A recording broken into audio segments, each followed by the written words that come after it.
اعوذ باللہ من الشیطان الرجیم بسم اللہ الرحمن الرحیم معزز خواتین و حضرات، السلام علیکم ورحمۃ اللہ تعالی وبرکاتہ۔ مجھے امید ہے آپ سب حضرات خیروفیت سے ہوں گے۔ اللہ کریم ہم سب کی حفاظت فرمائے۔ اللہ رب العزت تمام امت مسلمہ کو اپنا پیارا گھر اپنے محبوب صلی اللہ تعالی علیہ وآلہ وسلم کے روضے پاک کی بادب حاضری بار بار نصیب فرمائے۔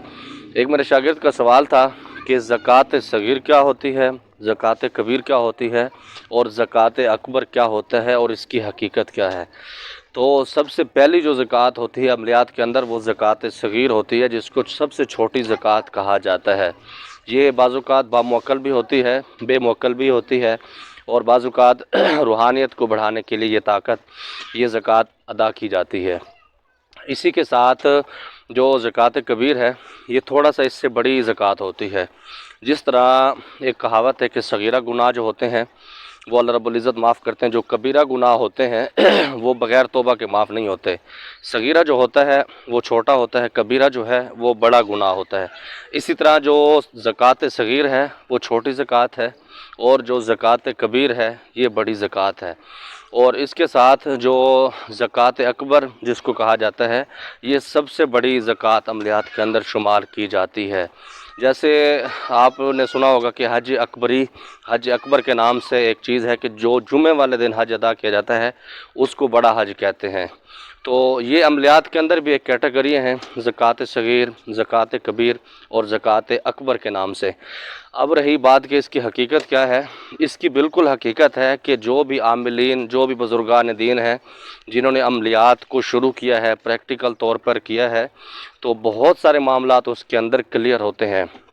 اچھا، اس کے اندر ایسا بھی ہوتا ہے، جو فرق ہے وہ میں آپ کو بتانا چاہ رہا ہوں۔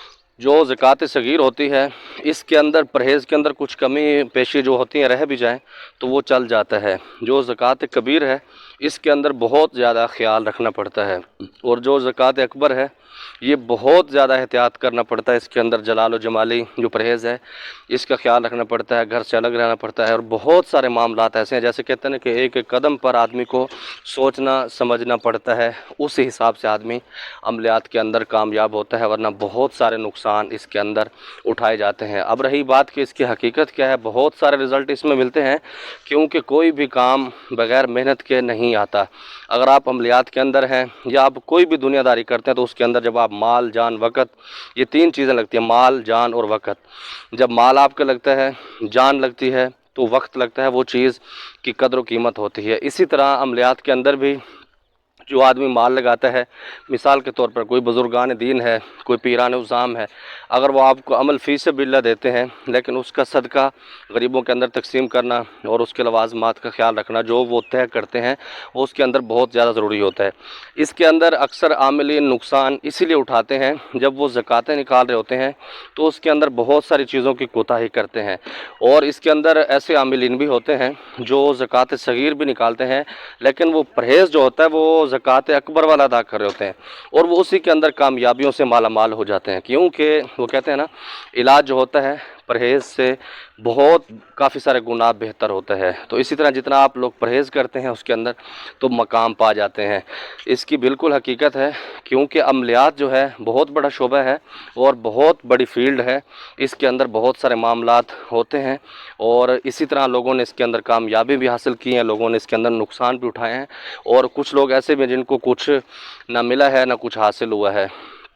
تو اسی طرح جو امید ہے، جو میرے بھائی کا سوال تھا زکوٰۃ صغیر کے حوالے سے، زکوٰۃ کبیر کے حوالے سے اور زکوٰۃ اکبر کے حوالے سے، اس کو اس کا جواب مل گیا ہوگا۔ اور آج ہم خود بھی جہاز بنے ہوئے ہیں، یہ دیکھ رہے ہیں، یہ مائک ٹوٹ گیا ہے تو اس کو سرکاری طور پر ہم نے اپنے گلے کے اندر فٹ کیا ہوا ہے، تو یہ سارا کچھ چلتا ہے۔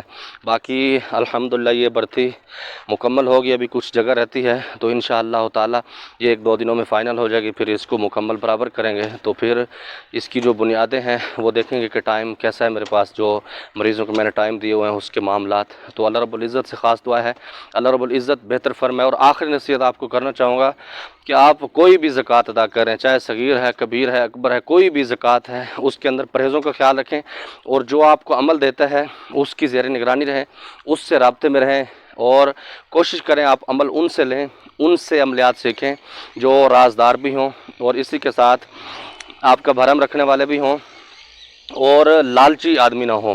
کچھ لوگ ایسے ہوتے ہیں جب وہ ان کو پتہ ہوتا ہے کہ یہ میرا شاگرد امیر ہے، اس سے فیس کی ڈیمانڈ کرتے ہیں، فیس کے بعد پھر اور سارے لالچ کی بنا پر ان سے بہت سارے پیسے بٹورتے ہیں۔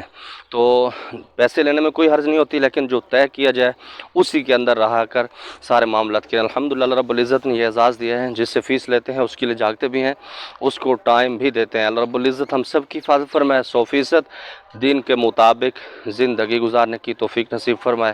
زماد پر خاص دعا